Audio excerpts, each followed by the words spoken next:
हमारे चैनल को सब्सक्राइब करें और बेल आइकन दबाना ना भूलें। स्वतंत्रता दिवस समारोह तो होगा, लेकिन कोरोना गाइडलाइन के तहत उसके लिए विशेष निर्देश जारी कर दिया गया है। सरकार के विशेष सचिव मंत्रिमंडल सचिवालय बिहार द्वारा कोरोना के संक्रमण के मद्देनजर 15-21 के सफल आयोजन के लिए जो दिशा निर्देश जारी किया गया है, उसके तहत जिला पदाधिकारी डॉक्टर त्यागराजन एसएम ने आदेश जारी कर सभी संबंधित पदाधिकारियों को उसका निर्देश अनुपालन सुनिश्चित करने को कहा गया है कि समारोह में आम जनता को आमंत्रित नहीं किया जाएगा।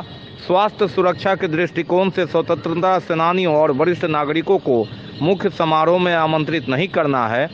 समारोह के अवसर पर किसी प्रकार का सांस्कृतिक कार्यक्रम का भी आयोजन नहीं होगा।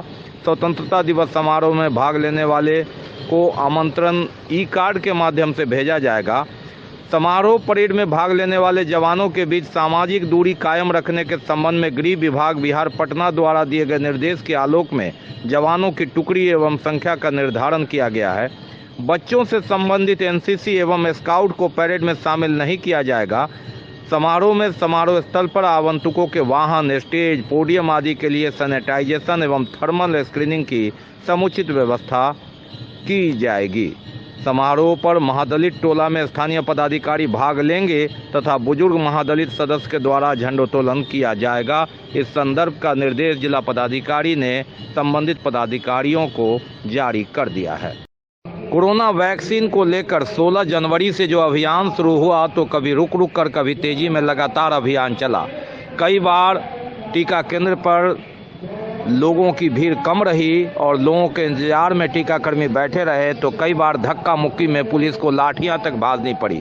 इस संदर्भ में लगातार चौतरफा भीड़ से अब लगता है कि कोरोना हारेगा और उत्साहित होकर जिला प्रशासन ने दरभंगा के नगर भवन में कोविड वैक्सीनेशन सेंटर का जो शुभारंभ किया है वह वाकई काबिल तारीफ है। जिला पदाधिकारी डॉक्टर त्यागराजन एसएम ने इसका शुभारंभ किया।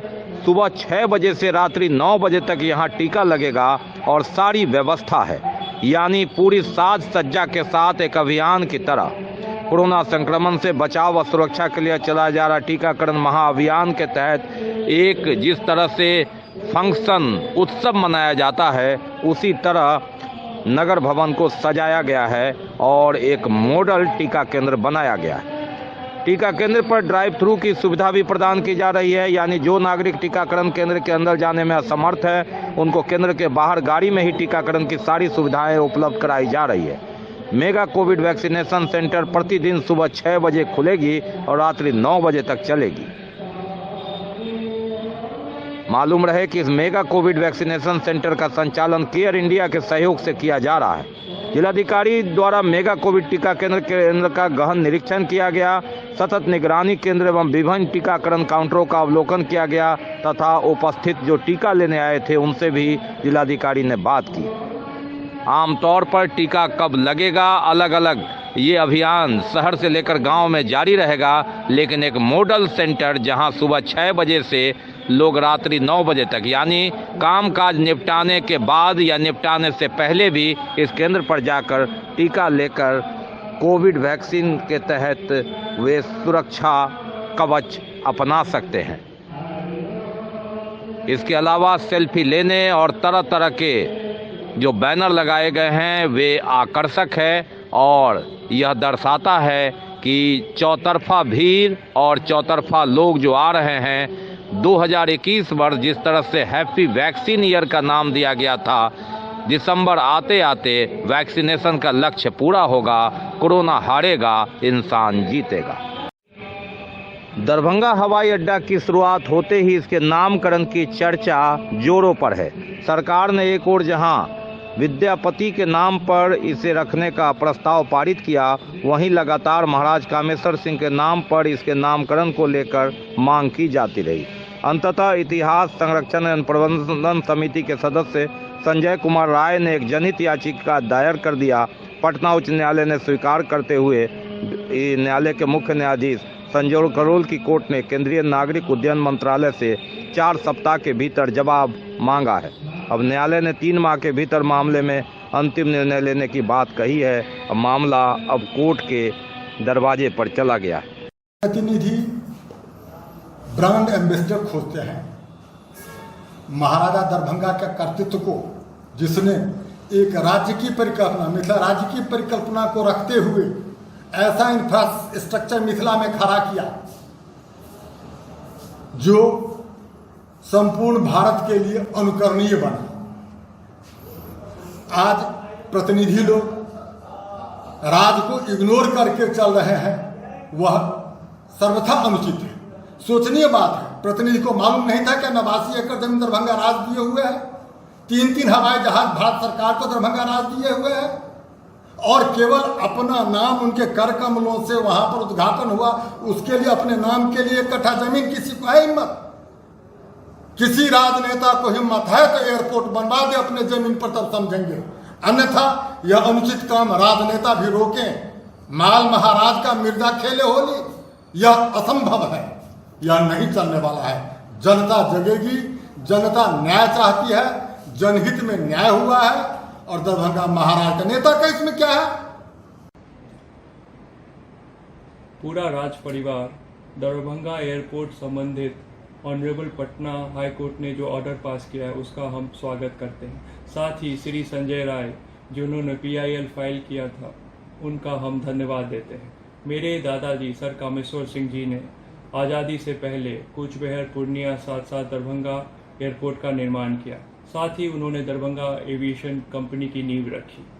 जब इंडो चाइना वॉर हुआ तो देश हित को देखते हुए राज परिवार ने अपना एयरपोर्ट वाला जमीन और निजी विमान भी सरकार को सौंप दिया। तो हम यही सरकार से आग्रह करते हैं कि दरभंगा एयरपोर्ट का नाम महाराजा कामेश्वर सिंह जी के नाम से हो। बीमार नहीं रहा लाचार, हो रहा मुफ्त उपचार। हड्डी नस रोग से संबंधित गंभीर बीमारियों का मुफ्त में इलाज। इंतजार किसका, जाएं सर्राफ ऑर्थो एवं स्पाइन सेंटर और दर्ज कराएं प्रधानमंत्री जन आरोग्य योजना में अपना नाम। विश्व की सबसे बड़ी स्वास्थ्य सुविधाओं का उठाएं लाभ। आधुनिक ऑर्थोपेडिक सुविधा, ऑर्थोस्कोपी, स्पाइन सर्जरी, फ्रैक्चर का अत्याधुनिक इलाज। डॉक्टर SN सर्राफ, डॉक्टर अभिषेक सर्राफ, रीढ़ हड्डी और नस रोग विशेषज्ञ डॉक्टर प्रियंका बी सर्राफ, स्त्री और प्रसूति रोग विशेषज्ञ DMCH के सामने लहरियासराय।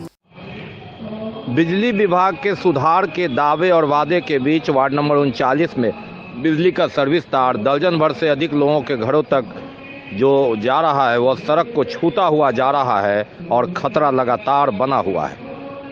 आने जाने वाले लोगों से यह तार टच होता रहता है। अगर समय रहते इसे विद्युत पोल लगाकर ऊंचा नहीं किया गया तो कोई भी बड़ी घटना घटने से इनकार नहीं किया जा सकता।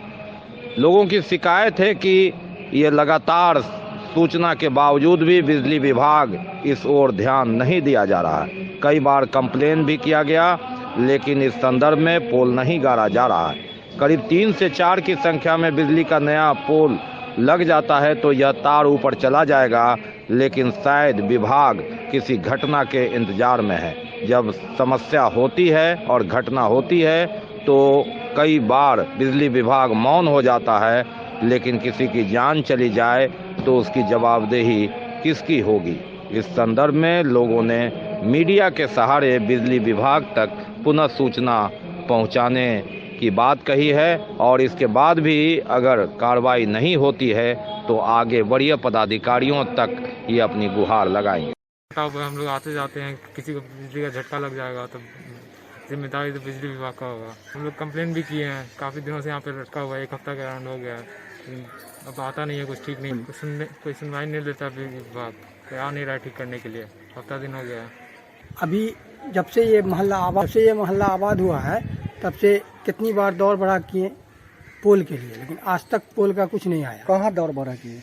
जेई के पास नाका नंबर 5 पर जो पावर हाउस है वहाँ भी गए, एप्लीकेशन भी दिया, पहला लॉकडाउन से पहले भी दिया था, और अभी ये आयशा मस्जिद अभी नया बना है वहाँ से है। लोग जितना बार अपना कनेक्शन के लिए जाता है सब पोल के लिए बोलता है, लेकिन कोई आज तक इंक्वायरी के लिए नहीं आया। कितना खतरनाक है ये एकदम सटा हुआ है रोड में, देख रहे हैं ना, बच्चे भी जा नहीं, रोड से पूरा सटा हुआ है। एक तार तो पूरा सटा हुआ है, उसके बाद कोई 3 फीट फोन भी किया, कंप्लेन भी लिखाया, लेकिन कोई इंक्वायरी करने के लिए नहीं आया। शुक्रवार को ट्रक की चपेट में आने से एक अधेड़ व्यक्ति की मौके पर ही मौत हो गई और आक्रोशित लोगों ने दरभंगा समस्तीपुर रोड मुख्य सड़क को जाम कर दिया। मृतक के शव को बीच सड़क पर रख दिया गया। घटना के बाद परिवार के लोगों का रो रो कर बुरा हाल था।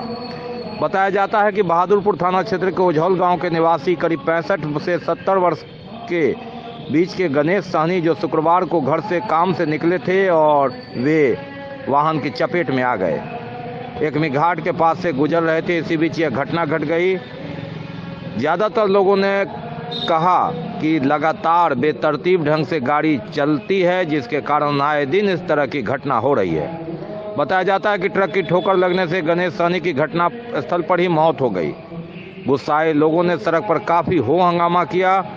घटना के विरोध में सड़क को जाम कर दिया गया। कई घंटे तक सड़क जाम लगा रहा। घटना के संबंध में परिवार के लोगों और स्थानीय लोगों की मांग थी कि एक सदस्य को नौकरी दी जाए और मुआवजा भी दिया जाए। बाद में बहादुरपुर के पदाधिकारी मौके पर पहुंचे। उसके बाद किसी तरह जाम समाप्त हुआ। कैसे आधा घंटा पहले हुआ है। घर से निकला है ब्लॉक के लिए, एक घाट ब्लॉक है, उस ब्लॉक पे आ रहे थे कोई काम करने के लिए। चोरी की घटना लगातार बढ़ती जा रही है और इसी संदर्भ में विश्वविद्यालय थाना के अलीनगर वार्ड नंबर 1 में शौकत अली के घर चोरों ने अलमीरा सहित अन्य बक्सा आदि तोड़कर गहना और जमीन का कागजात सहित नकदी भी उड़ा ले गया। गुरुवार को विश्वविद्यालय थाना के पुलिस अधिकारी को उनके पड़ोसी मोहम्मद मुनाजिर ने बताया कि मोहम्मद शौकत अली बकरीद को लेकर अपने ससुराल गए हुए थे और घर पर जाकर यहां पहुंचा तो बाहर का गेट तो बंद था, मगर अंदर का गेट का ताला आदि टूटा हुआ था। बताया जाता है कि चोर अधिकतर अब उन घरों को निशाना बना रहे हैं जो लोग घर बंद कर कहीं बाहर जा रहे हैं और इसी टोह में चोर रहते हैं और यहाँ चोरी करने में आसानी हो रही है। ऐसी इस तरह की कई घटना पिछले दिनों घटी है। अस्थायी निवासी हूँ। मैं बकरीद के मौके से अपने ससुराल झारखंड गया हुआ था। मेरी सास भी बीमार थी और पर्व का समय भी था, इस वजह से हम लोग पूरा परिवार झारखंड गए हुए थे। लेकिन जब हमको मालूम पड़ा कि यहाँ चोरी हो गई है, हमारे भतीजे ने मुझे इतला किया कि चोरी हो गई है, तो मैं झारखंड से आने के बाद मैं थाना पे एक दरखास्त दिया चोरी के मामले में, और जिस पर शक है उसका नाम भी दिया, लेकिन अभी तक पुलिस हमसे भेंट करने तक नहीं आई है। Global health care and diabetes research centre, जो बिहार में पहला अंतर्राष्ट्रीय तकनीक एवं आधुनिक सुविधाओं से लैस सुपर स्पेशलिटी डायबिटीज केंद्र है, जहां एक छत के नीचे डायबिटीज से संबंधित सारी सुविधाएं मौजूद हैं, जैसे कि diabetes heart care, diabetes eye care, diabetes neuro care, diabetes foot care, diabetes pharmacy और डायबिटीज प्रयोगशाला। पता जीसस एंड मैरी स्कूल के पास, रहमगंज, दरभंगा, बिहार।